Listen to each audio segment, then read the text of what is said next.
দেখো বন্ধুরা, আমার ক্ষেতের ডাটা কি বড় বড় হয়েছে।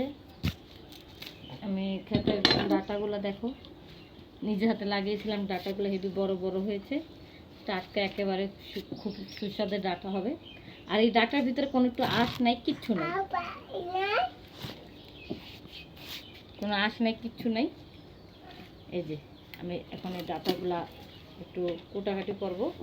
আর এই ডাটা দিয়ে আমি আলু দিয়ে ইলিশ মাছ দিয়ে রান্না করব। কি বলো তোমরা, হেভি হবে না? তো তোমাদের দাওয়াত রইল আমার এই ডাটা তরকারি খাওয়ার জন্য।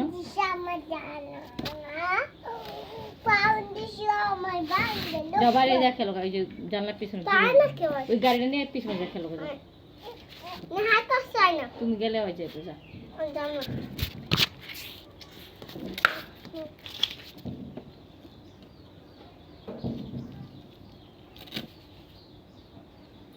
একটু আঁশ নাই ভিতরে,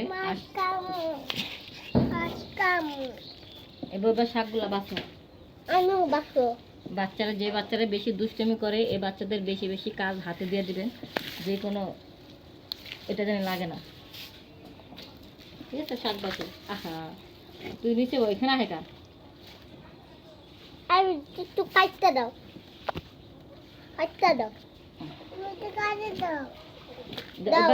দাও। না, এটা শাক বাছো, বাড়ি যাবো। এবার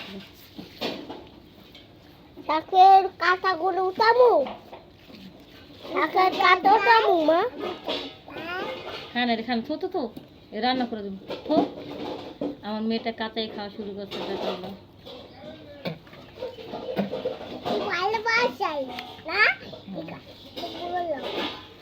শাক বসো, শাক বসো।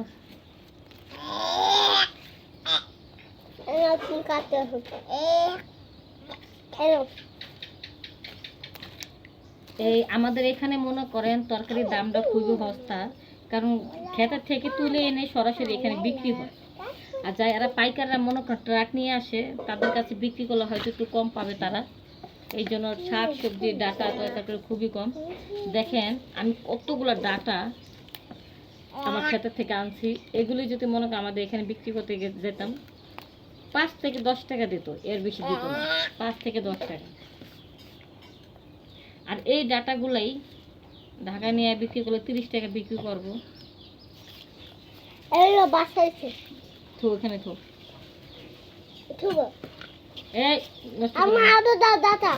না, তোমরা ওজা বাইরে যাও, বাসা রাখো না, যাও যাও যাও যাও, বাইরে যাও। এই ডাটা দিয়ে গাছ লাগাও, যাও বাইরে, খুদ দিয়ে গাছ লাগাও, যাও। না, বাইশে দিই, দাও, বাইশে দিই, দাও, বাইশে দিই, কাছে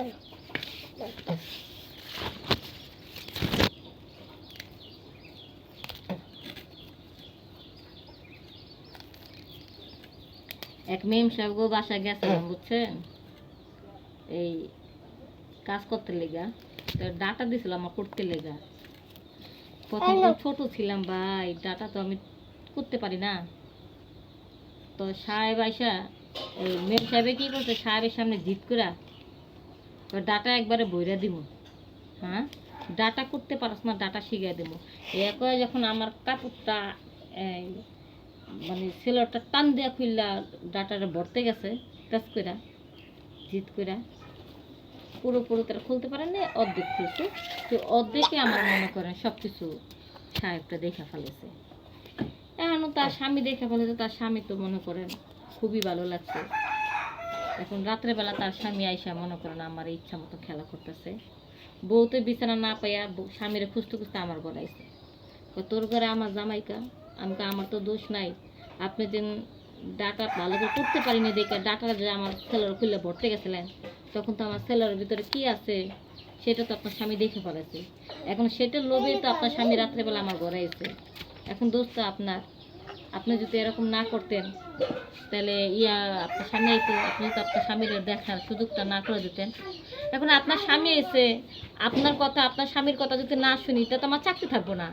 চাকরির বয়ে তো আপনার স্বামী যা করছে, আমি আপনার বাড়িতে কাজ করতেছি, আপনারা আমার যে কাজ দেবেন আমি এই কাজই করুন। আপনার স্বামীর সাথে ঘুমাইতে গেছে, আমি ঘুমাইছি, কারণ আপনার সাথে ঘুমাইতে গেলে আমি ঘুমামু, সমস্যাটা কি? এখন তুমি বেডি কয় কাজের বুয়ারা অত্যাচার করে আমার কি হলো, কাজের বুয়ারা তো অত্যাচার করা ঠিক হলো না। আমি তেজ করে কাপড় চোপড় খুলে যখন ডাটাটা দিতে গেলাম তখন তো আমার স্বামী তার জিনিসটা দেখে ফেলাইলো। এটা তো ঠিক না। তো বন্ধুরা, আমার এই ভিডিওটা যদি ভালো লাগে অবশ্যই তোমরা চ্যানেলটা সাবস্ক্রাইব করবা।